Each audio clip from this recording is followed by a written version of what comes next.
Hoje, 22 de abril de 2009, nós estamos aqui no estúdio da Unimonte, no projeto de Memória, História Oral, em uma colaboração entre a FANS e a Unimonte. Quem está falando aqui é o Roberto Tavares, historiador.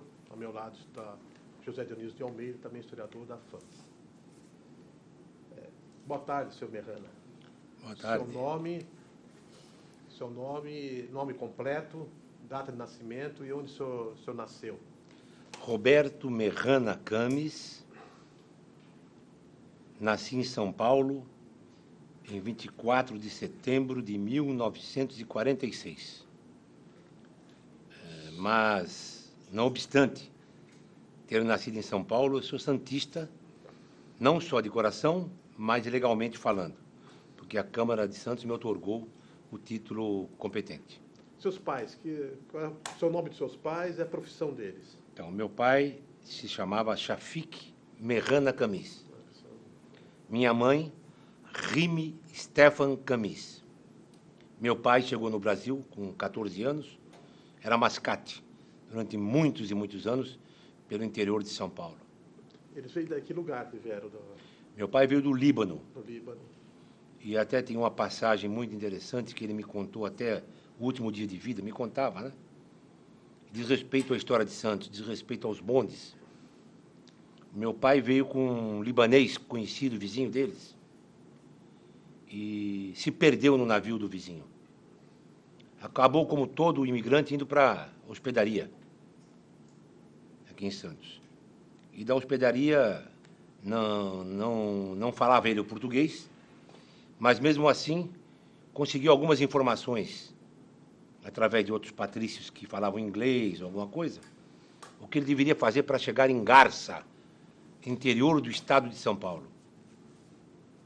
É muito interessante que ele contava que pegou o bonde 19 no cais, ele não sabia o número, mas era o que passava pelo cais de General Câmara, e tinha a indicação para descer na Praça Mauá. E o bonde não passou do ponto e não parava. E ele, em vez de tocar aquela comprida, aquele sinete para parar o bonde, ele apertava aquele do dinheiro de marcar. Ele quase foi linchado na primeira descida no Brasil. Isso é uma história muito interessante. Você, quando veio para Santos? Eu, na realidade, vim para Santos no ano de 1960. Por incrível que pareça, eu vim para jogar futebol no Santos. Poucas pessoas sabem disso. Alguns amigos sabem. Mas eu vim para jogar no infantil do Santos. Na ocasião, eu jogava bola no time do São Paulo, que era treinado pelo Hélio Geraldo Caxambu, um grande atleta do passado. Mas eu trabalhava na feira, eu tinha barraca de feira em São Paulo. Então, Merrana, nós vamos recuar a São Paulo. Tá. Você, em São Paulo, morava onde? Morava perto da Praça da Árvore, ali no Jabaquara, na rua Itapiru, número 212. Isso. Então, Vizinho antigo Cine Estrela. Fala da sua infância lá em São Paulo. Então. A minha infância foi maravilhosa, né? Não obstante as dificuldades que meus pais tinham, eu morava numa rua sem calçamento, eu morava numa rua que a molecada jogava bola na rua naquela época, era uma maravilha. Jogava peão, rodava peão, bolinha de gude nas épocas próprias, papagaio. Então, eu vivi uma infância muito interessante, muito sadia, não obstante as dificuldades econômicas que meus pais tinham na época. Né? E como que era ser o filho de imigrante em São Paulo naquela época? Era até natural, né? Na realidade, nós éramos chamados de turquinho. De turco. Chamado de turco, porque é o turco. Até hoje, alguém me chama de turco, turcão. Não por falta de conhecimento que a Turquia fica na Europa e na Ásia, né? Não por isso. É porque eles já achavam que todo libanês, o sírio, tudo era turco. É uma questão de desinformação da época. Hoje já não acontece mais isso.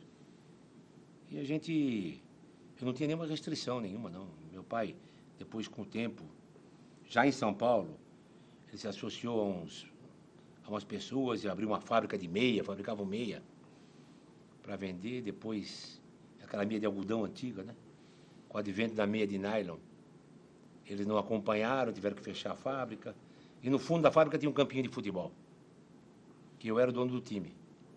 As camisas eu comprei, a primeira era minha. As outras 10 eu distribuía. Então eu era o dono do time.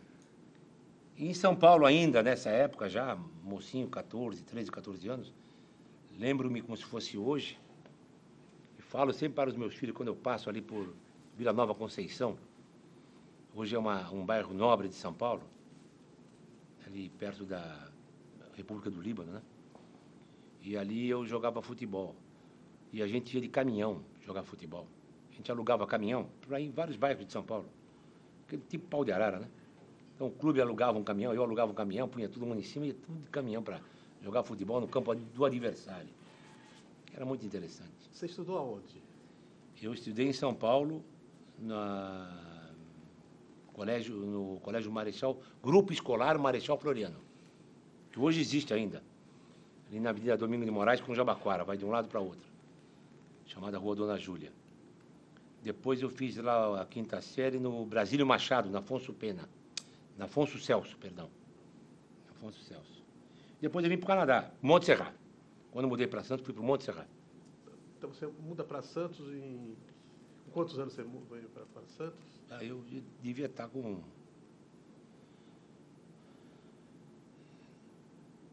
Devia estar com uns 15, 16 anos, 17 anos. Então você veio aqui para jogar futebol, é isso mesmo? Para jogar futebol. Infelizmente, o meu futebol não dava para jogar naquele time que tinha o Santos e nem nos 3 reservas posteriores. Então foi só um ensaio. Eu não tinha futebol para aquilo. Hoje eu sei. Seus pais ficaram em São Paulo? Não, meus pais ficaram em São Paulo quando eu vim para Santos. Certo. É uma história interessante. Eu disse que trabalhava na feira e depois vinha para Santos de expressinho para treinar, terças e quintas na Vila Belmiro. Meu técnico aqui era o Ernesto Marques.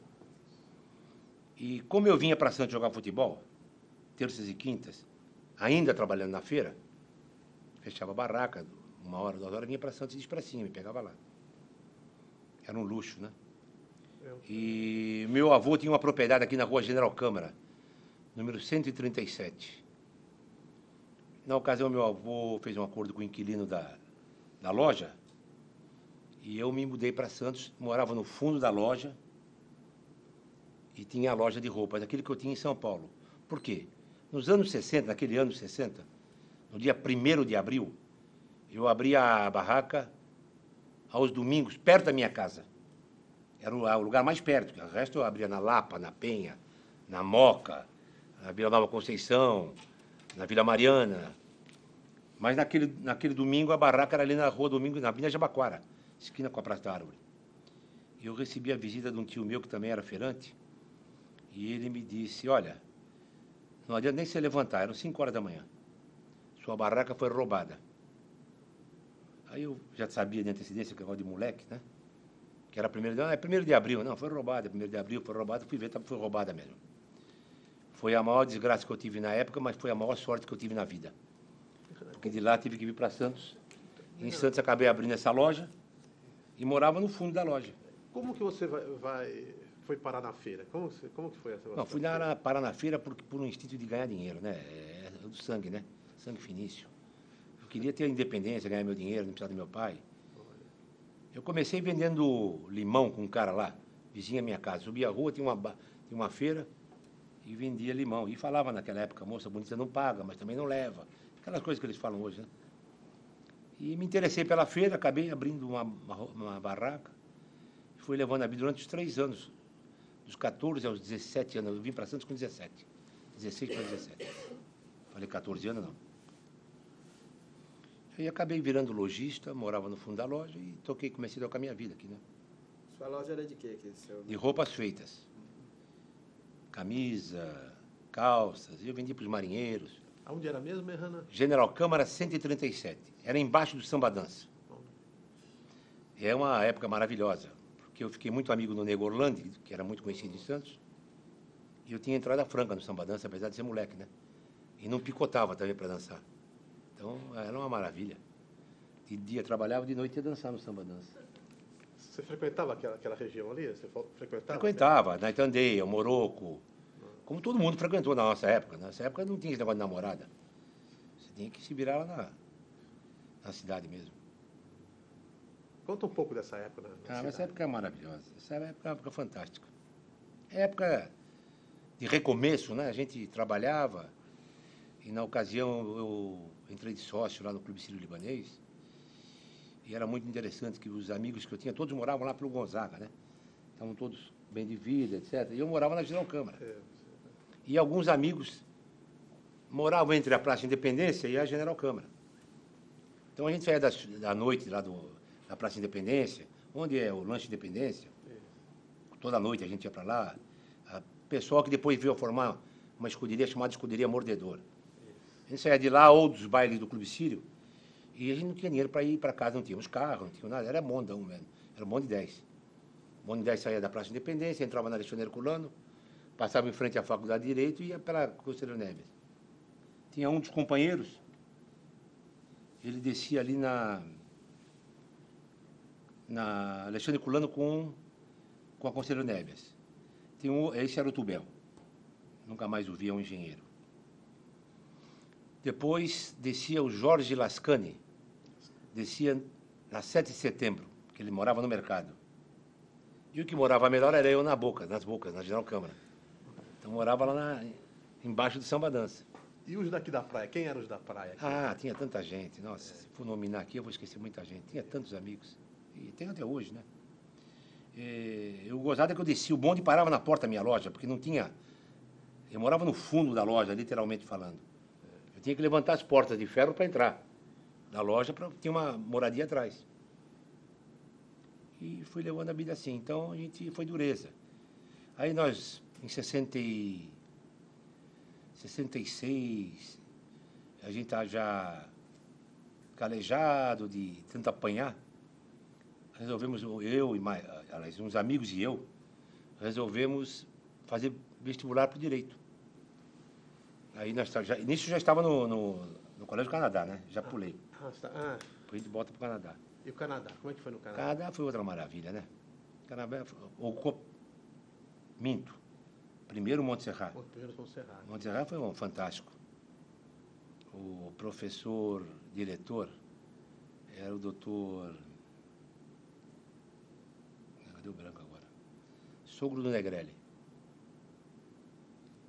Eu já lembro o nome dele. Isso é a idade, viu, gente? E o professor era muito inteligente, que era o diretor da faculdade. E ele, quando havia alguma... Antônio de Souza Navarro. O Winchester, nessa idade, ele vai falhando em alguns pedaços, né? Então, foi e volta na trilha. Antônio de Souza Navarro era o diretor do Montserrat e ele dizia que pegava no regulador de forças, que era um cacetete que ele tinha, para acertar a gente lá, a turma da bagunça. Mas foi uma época muito fantástica. Lembro-me da minha classe, naquela época, o Betico Paiva Magalhães, o Laíre Guiral, né? Que era da minha classe, e tantos outros, né? Que hoje a cabeça já não lembro mais. Você entra ali, você faz o primeiro colegial no Montserrat. Isso. Depois eu vou para o Canadá e faço o clássico no Canadá. Inteirinho, não? Inteirinho. É? Faço o clássico com todas... Então, você estudou... Désio Del Santura era o diretor. Quantos anos você estudou no Canadá, 4 anos. E no outro inteiro, o colegial, né? 3 anos. 7 anos? 7 anos de escola aqui em Santos. E um dos primeiros amigos que eu tive em Santos foi na época do Montserrat, foi o Lara, Pezinho. E ficamos amigos para sempre. Até que a morte não nos separe. O Lara, vocês tinham a mesma idade ou vocês eram... Não, o Lara era um pouco mais velho que eu. O Lara tinha 3 anos mais que eu hoje. Mas é uma amizade que perdurou até hoje. Mas frequentava os mesmos ambientes? Mesmos bailes, mesmo clube, mesmas moças que a gente saía. Era uma coisa de louco. Coisa de louco, fantástica. Tempo bom, não volta mais. E a escuderia Mordedor, como é que era isso? A Mordedor já foi na época que eu já estava no Canadá, né? No Colégio Canadá. A escuderia Mordedor foi formada por um grupo de amigos lá. que hoje, o Cleidair Palumbo, que está aqui, filho do Júlio Palumbo, os 2 filhos do Silvio Fernandes Lopes, Serginho e o Silvinho, o Zé do Bagre, que era da Tribuna, jornalista, tanta gente, Adilson Pirulito, e o Paquito, daquele Paquito Restaurante. Aquele Paquito que está lá? É, o Paquito que está aqui no restaurante, o Paquito. Isso. Era da nossa Mordedor. Tanta gente, olha, se eu vou lembrar, eu vou ficar aqui o dia inteiro. Que você fazia o quê? Como é que era a escuderia aqui? A escuderia era um grupo de amigos que, na realidade, se festejavam, vai assim dizendo. Era um grupo que participavam de campanhas beneficentes, de festas, de bailes, de gincanas. Né? A escuderia participava de várias gincanas, né? A Mordedor era uma das maiores de Santos. Tinha outras escuderias? Tinha mais 2 escuderias, como é o nome delas mesmo? Ai. Mas a Mordedora era maior. O pessoal que vai ver isso vai achar que não, mas era bem maior. E você fica... Onde você O nosso ponto da escuderia Mordedor era na Ana Costa, em frente ao Clube Sírio, o antigo Clube Sírio, que hoje é as lojas americanas, e em frente ao Six. Six está vivo aí, o Buongiorno. Buongiorno era o cara que veio da Itália. Moço, já está velhinho aí. Continua aqui. Era o que acomodava nossas coisas ali, em frente ao Six. Era fantástico. Fazer um ponto ali, ficavam ali? O ponto era em frente ao Six, até 2, 3 horas da manhã, todos os dias. Perguntando. E, não sei se eu estou avançando, mas depois a gente pode... E aquele grupo Cara de Pau que tinha? Que era isso? Não, eu não participava. Você não participava? Esse não. Eu participava da Mordedor, que fazia Cara muitas... de Pau era do Lara, não era? O Lara é um grupo... Não, o Lara não sei se participou no Cara de Pau. Não? O Cara de Pau foi um grupinho, talvez dele, que ele tenha participado. Não sei se ele participou disso. Era um grupinho que ia para aquele baile do Woody Face Club. Eu fui algumas vezes lá também, mas acho que meu não. Meu, com certeza, não. Não obstante, éramos todos Cara de Pau.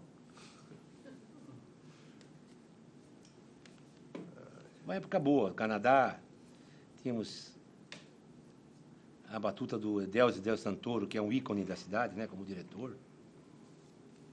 E depois do Canadá, nós prestamos vestibular, um grupo de amigos que jogava bola. Era o Turcão, que era lateral esquerdo, mais um outro jogador do Santos, que eu não me lembro o nome, mais Joel Iglesias, Ademir Sá, Mário Miller Romiti, Geraldo Novaes.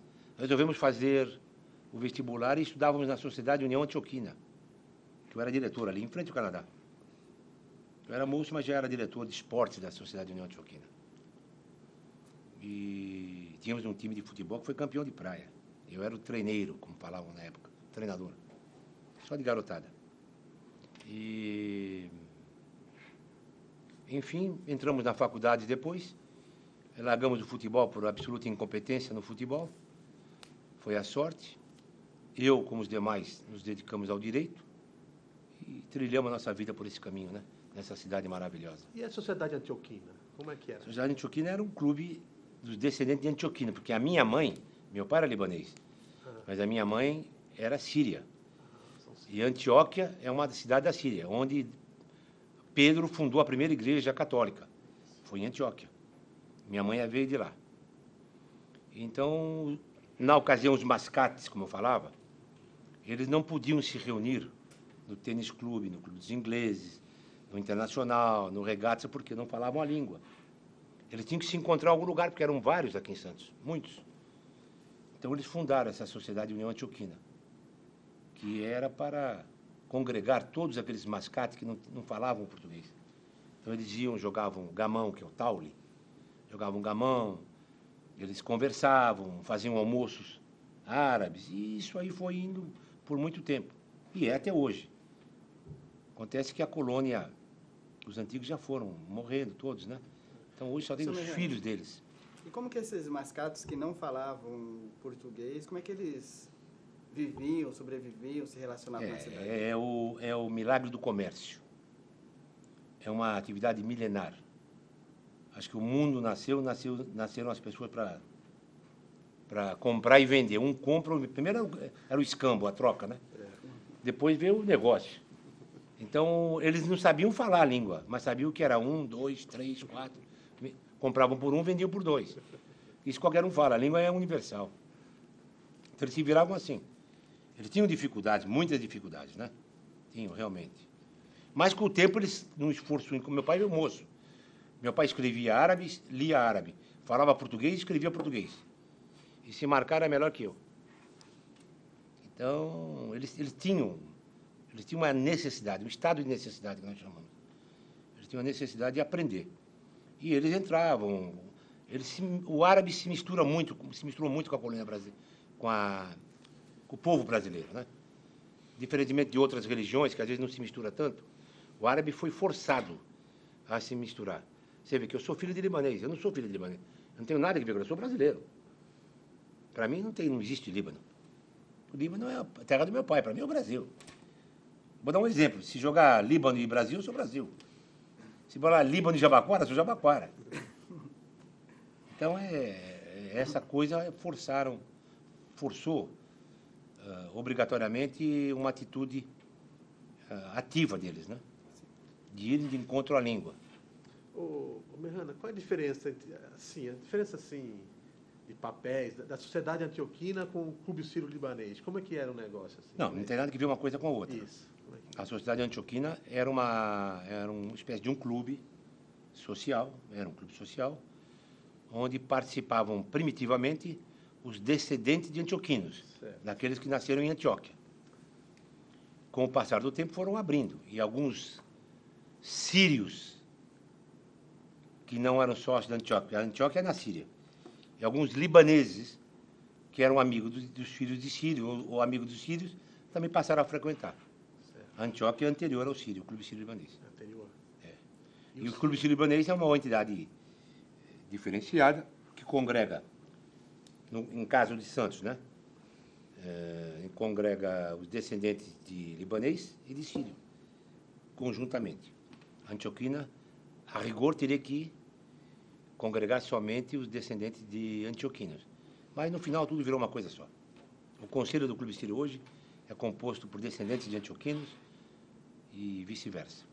Seu Mehana, o senhor teria noção hoje, assim, de quantidade da comunidade síria antioquina aqui no Brasil, aqui em Santos hoje? Em Santos. Não tenho mais ideia, eu perdi essa conta. Mas na época o senhor tinha uma noção, assim? Eu sei que era muita gente, mas não tenho noção de quanto. Se eu falar um número aqui, eu vou mentir, vou chutar. Eu não vou chutar. E a igreja? Qual igreja você frequentava? A igreja ortodoxa. Eu fui batizado na igreja ortodoxa. Fiz a primeira comunhão na católica, que isso é uma questão histórica, né? É a questão de briga do Vaticano com o clero ortodoxo. A igreja, no fundo, é uma só. Né? É uma só. O Conselho Ecumênico até igualou as duas, em um ano aí atrás, não sei qual ano. E a igreja ortodoxa congrega, na realidade, mais os descendentes de árabes, né? Gregos, russos, tchecos.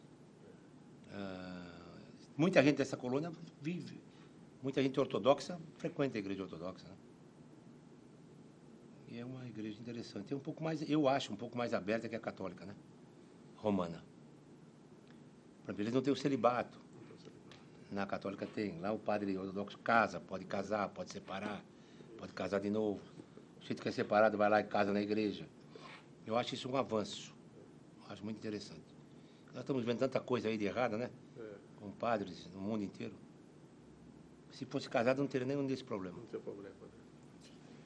E faculdade de Direito? Conta aí. Bom, aí é o ponto alto da história, né?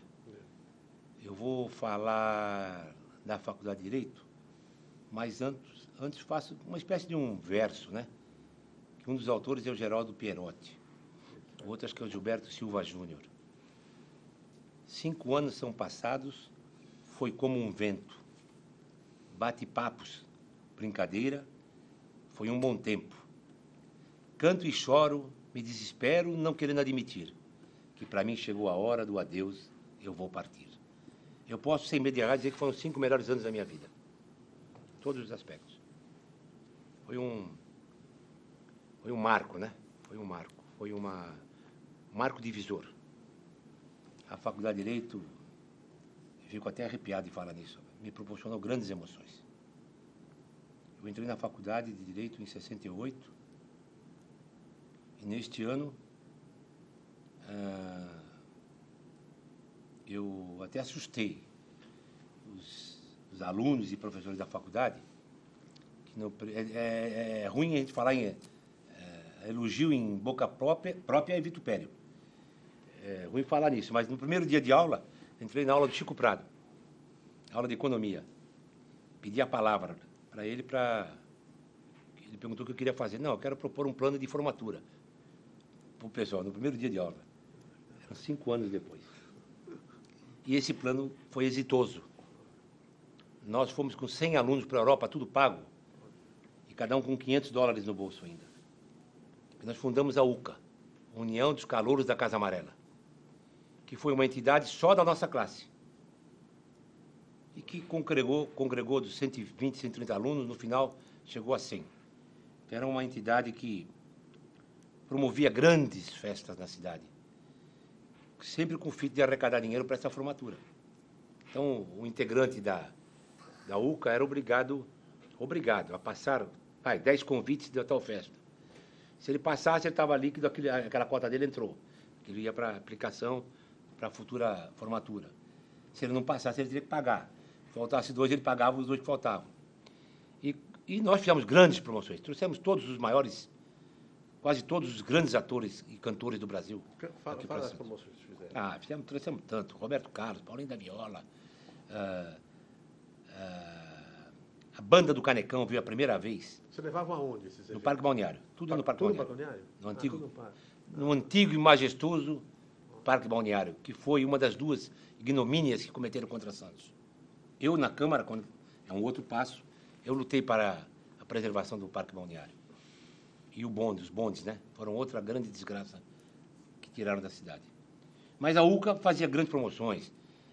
Ari Toledo, Chico Anísio, cantores diversos, né? Ronifon. É o que era da época, que estava em efervescência. Gal Costa. Nós temos vários artistas da Santos. Mas o que mais marcou nas festas, e nos eventos que a UCA fez, foi a vinda uma das últimas promoções no Coliseu, da peça Hair. A peça Hair, ela veio por nossa iniciativa. Eu lembro-me, naquela época, eu era amigo do Altair Lima, que era o que coordenava a peça. Já era amigo dele, de São Paulo. E marquei com ele uma noite aqui no Coliseu. Era uma apresentação no Coliseu. E o resto se apresentou a semana inteira depois. Tive que convencer a mulher dele, que é que mandava. Altair Lima faleceu recentemente. Fizemos uma semana. Tivemos aí uma oposição muito grande da igreja, que não queria, porque tinha o NU na época, né? Inclusive, um amigo meu do Colégio Canadá, que é o Nino Leal Maia, primeira vez que ele se apresentou foi lá. O Jonas Mello, primeira vez foi lá, no Hair. Eram figurantes. A Gildinha, que cantava, se apresentou. Muita gente de Santos. Alguns seguiram carreira. Ainda outro dia o Nuno estava falando comigo, olha, por causa desse Hair, eu fiquei sem falar com meu pai há um tempão. Porque o pai dele não queria que ele saísse nu na peça. E assim foi a UCA. E a UCA teve uma coisa muito interessante, que com essa atividade ela acabou ofuscando o diretório acadêmico Alexandre Guzmão, que era um órgão político dos acadêmicos, que era o diretório acadêmico. Mas não foi porque nós fizemos isso premeditadamente. Não, isso envolveu toda a faculdade, de todas as alas que existiam, politicamente falando, na faculdade. Então, eles se degladiavam entre os partidos.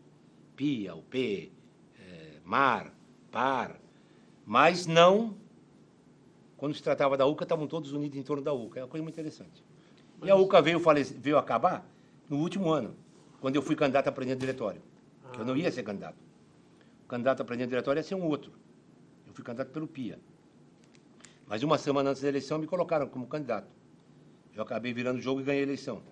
Aí encerrei as portas, encerramos, né? Eu que era meio ditador na época desse troço, encerramos as portas da UCA e fui administrar o diretório acadêmico, que foi um ano maravilhoso também. Aí já voltado para a cultura, para o mundo jurídico.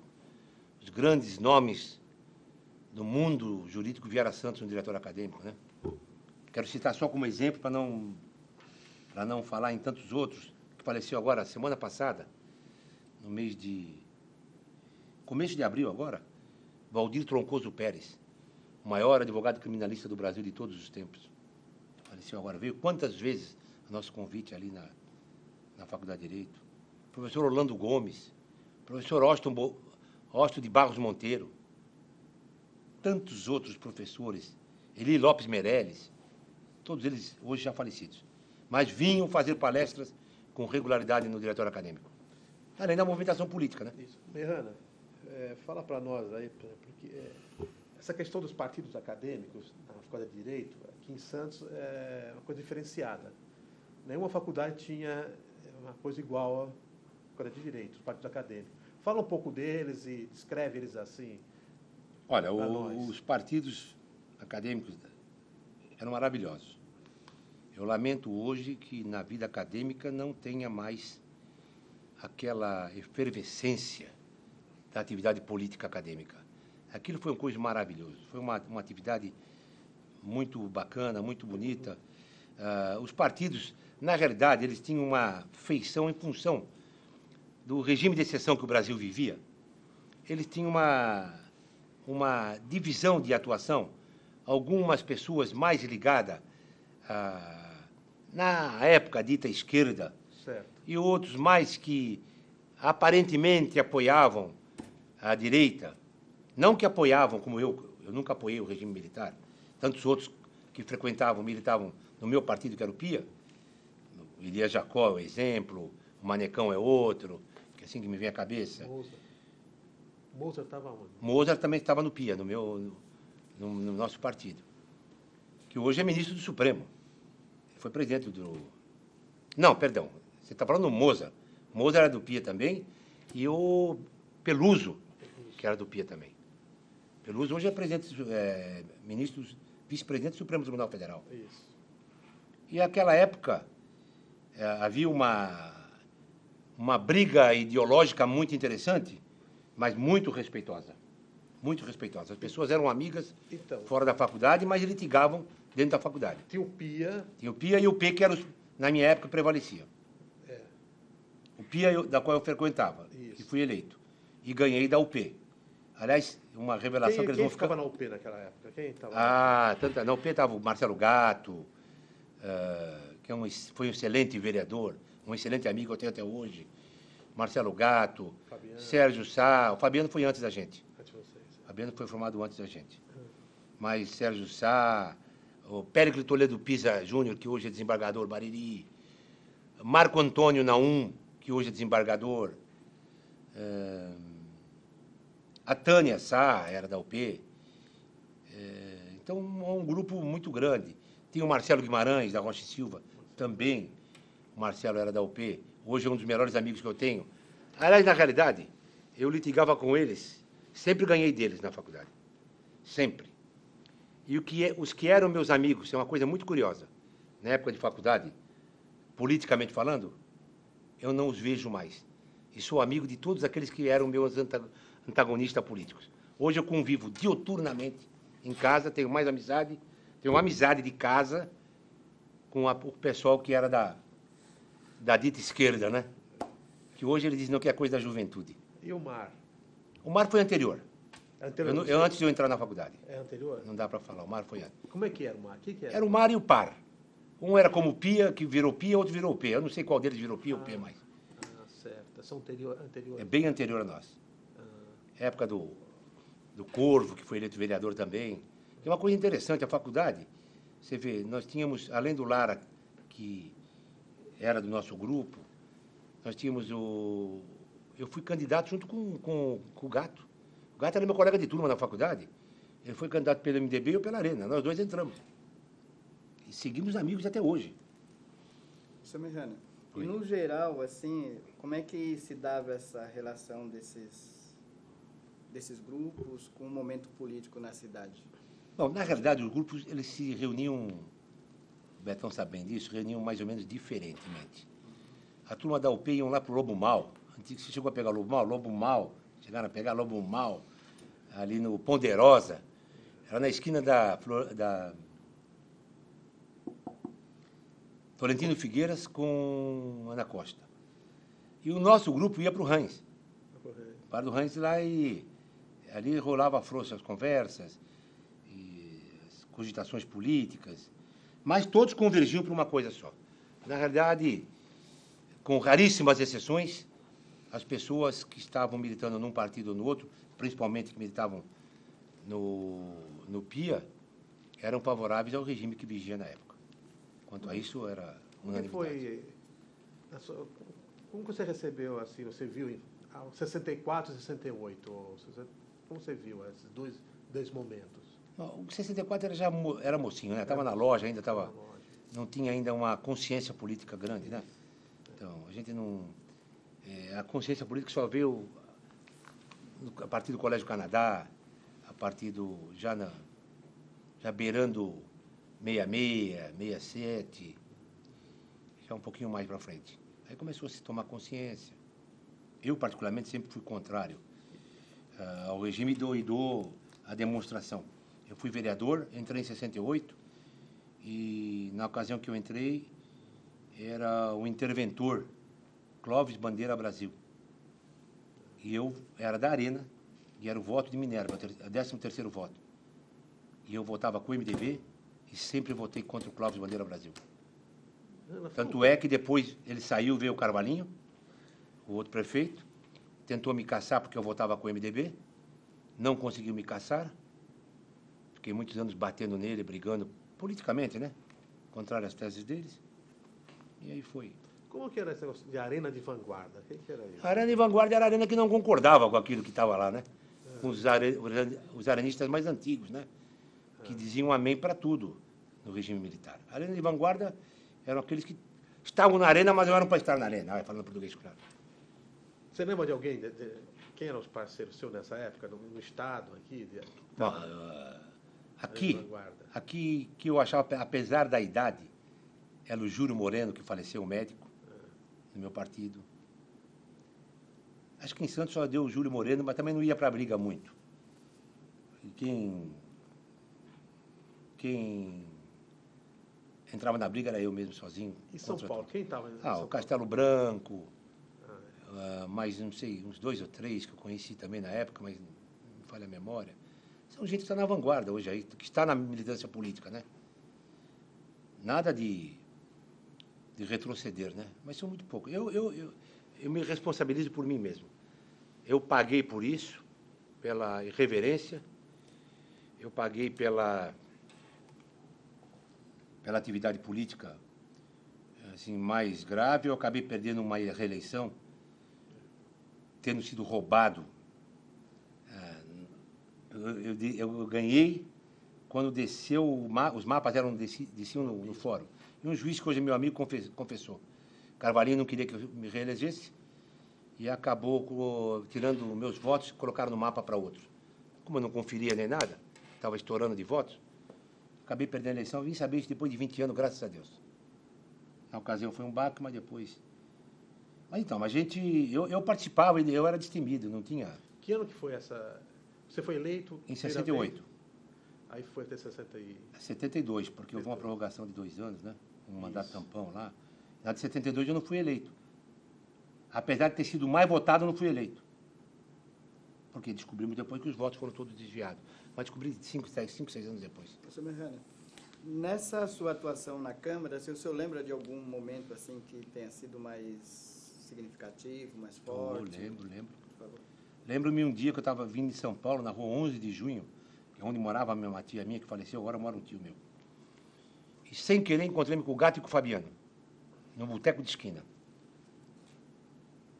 Eu vi que era eles, parei e desci. Aí fui tomar uma cerveja com eles, né? Eu me dava muito com os dois, me dou até hoje com os dois. E eles falaram, tem uma surpresa, olha. Você tem que votar com a gente, porque o filho do interventor quer colocar grama em toda a cidade, grama sintética em toda a praia. Aí, falei, não, pode ficar sossegado que eu vou votar com vocês. Aí me forçaram a barra para não votar, eu acabei votando com eles. E obstamos essa coisa. A segunda grande coisa que o interventor, que nós fizemos também, eu fui junto com o Gato e Fabiano, numa oportunidade, e eles desconfiavam, porque eles tinham informações de que o lixo estava sendo adulterado, o peso do lixo, né? Então, nós fomos até o Jabaquara de madrugada, uma noite. E nós pegamos um caminhão passando embaixo d'água. Os caras enchendo de água o lixo, para o lixo pesar mais. Então, aí nós também efetuamos a gestão do contrato da empresa que estava na época, não sei se era Prodesan, que não era, já tem 30 e tantos anos isso. E foi uma coisa marcante. Outra coisa que me interessou muito, eu votava tudo contra o Carvalhinho, aí já era o prefeito Carvalhinho e eu o vereador. Eu votava contra, não sistematicamente, mas quase tudo, porque o que não era de interesse eu não votava. Uma das coisas que eu votei favoravelmente, e fui o voto de Minerva também, foi na doação do terreno para o Sesc, onde tem hoje aquele maravilhoso centro social esportivo. Foi uma série de coisas, né? Votei muita coisa interessante. Uma coisa eu sei que eu nunca fiz na minha vida. Eu nunca pus um parente, um amigo, um amigo num órgão público. Em qualquer, nem prefeitura, nem câmara, nem nada. Por isso que eu tenho essa independência, talvez sobrou esse respeito dos meus adversários. Eu nunca fiz uma trampolinagem na minha vida política. Na realidade, não dava para ficar. Não dava para ficar. Então, eu tive que sair, cuidar da minha vida, fui exercer minha profissão de advogado, me dei muito bem. Então, e quando você era vereador, por volta de 76, eu acho, teve um debate que os centros acadêmicos, os diretórios acadêmicos promoveram na tribuna.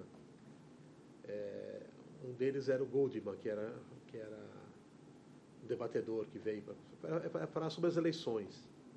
Você lembra? Lembro porque me lembraram aqui hoje.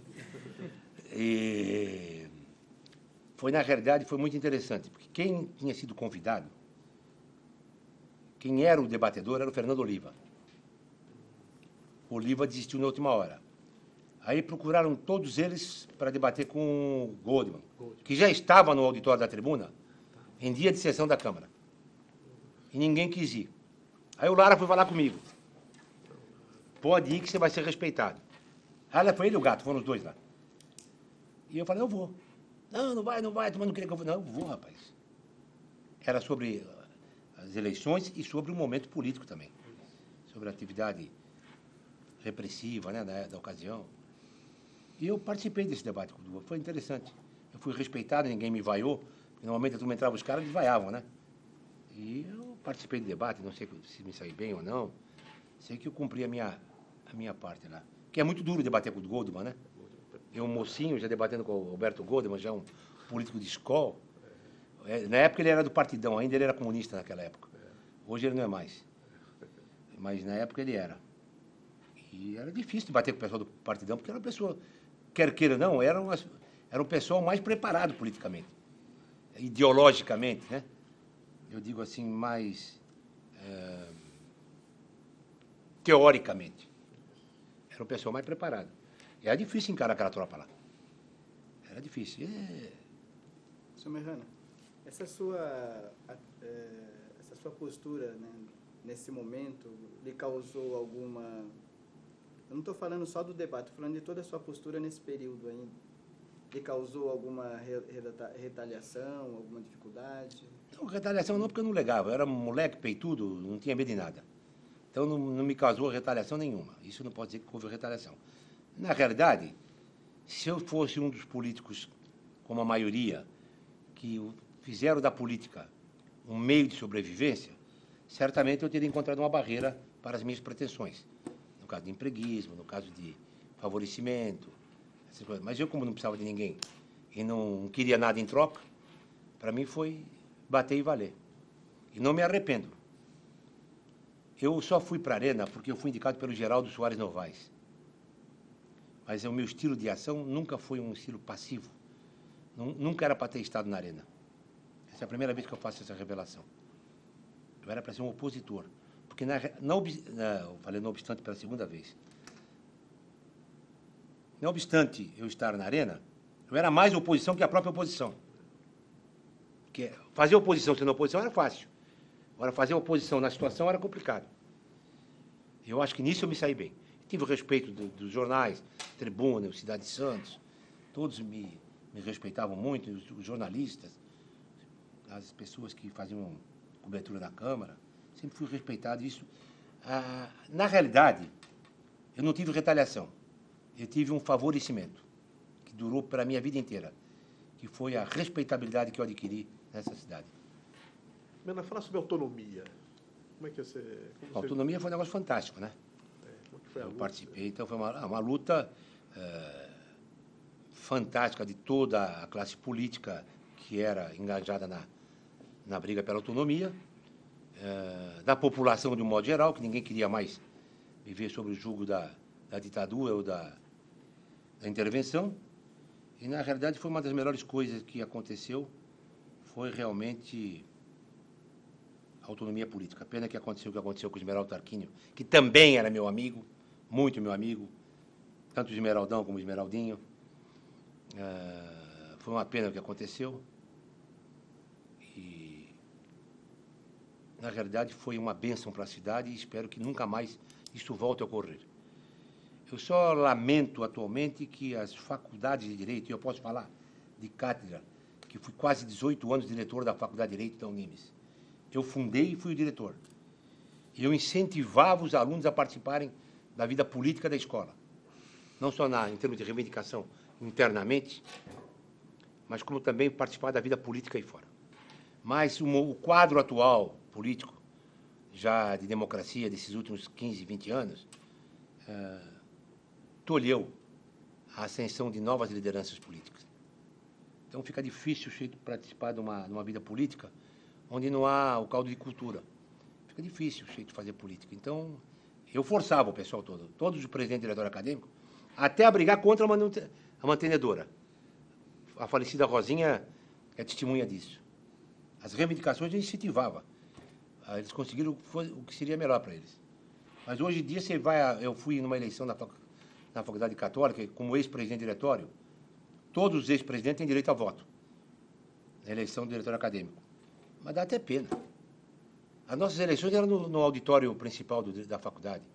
As eleições hoje são no fundo do quintal, com caixa de papelão. Não tem urna, não tem nada, não tem campanha, não tem briga política.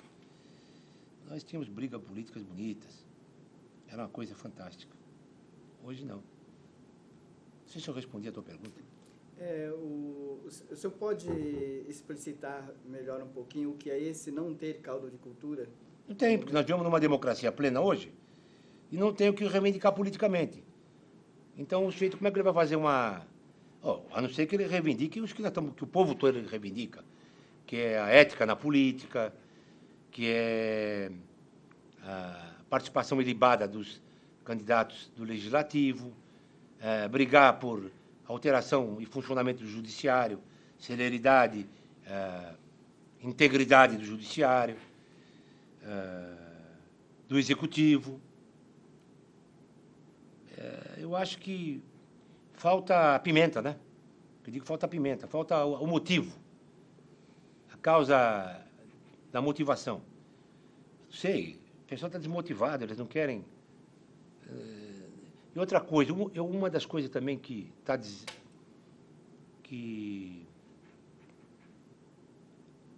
tornou desinteressante a atividade política estudantil é a má fama da classe política atual. Hoje o político é sinônimo de ladrão.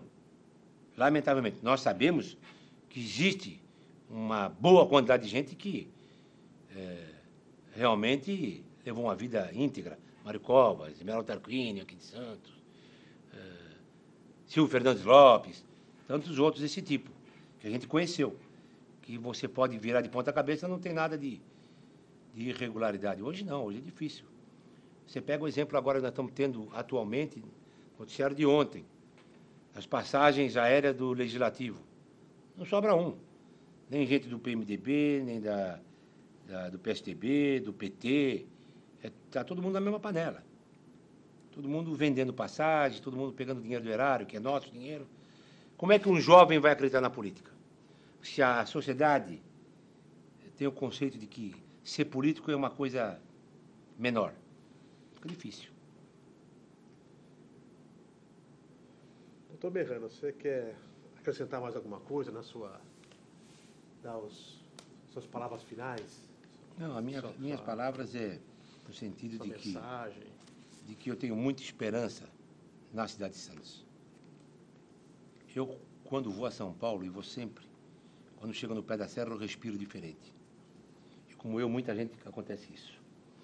Quando você chega ali em Cubatão, na fábrica de papel ali, você fala, eu cheguei em Santos. Ou desentope o ouvido, ou respira melhor. Eu sou desses. Eu vou morrer, vou ser enterrado no Paquetá. E eu quero uma cidade progressista, que tenha condições de evoluir, e hoje a gente está sentindo que a coisa caminha para isso. Talvez eu não veja, mas meus filhos e meus netos vão ver. Nós já estamos vendo um avanço muito grande na administração da cidade. Nós tivemos bons prefeitos ultimamente. Nós estamos tendo um ótimo prefeito, que é o Papa, uma pessoa íntegra, que está dando bons exemplos, que está aperfeiçoando a cidade. Nós temos a perspectiva de um cais. Ontem os jornais diziam que nós estaremos passando de 100 mil toneladas para 400 mil toneladas no Porto de Santos. Significa trabalho, emprego, melhores condições de vida para a população.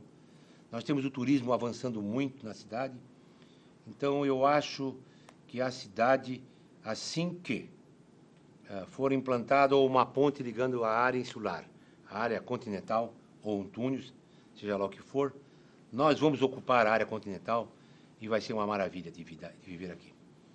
A classe política vai ser depurada automaticamente, os bons, os íntegros ficarão e a minoria perversa vai cair fora. Então, meus votos é que a cidade tenha um futuro brilhante e que os homens que vão administrá-la futuramente o façam com dignidade, com honradez, visando sempre o interesse público. Que eu aprendi nos primeiros dias de aula, com o meu velho professor Arquimedes Bava. O interesse público sempre sobrepujará o interesse particular, o interesse privado. Então, que se cuide muito bem desse interesse público, que é o interesse de todos nós. Muito obrigado por essa chance, ao Betão, a todos vocês. Não sei se saiu bom, se saiu ruim, paciência. Em nome da Fundação Arquivo Memória de Santos, da Unimonte, quero agradecer o seu pronunciamento. Muito obrigado, doutor Berrano. Obrigado a vocês.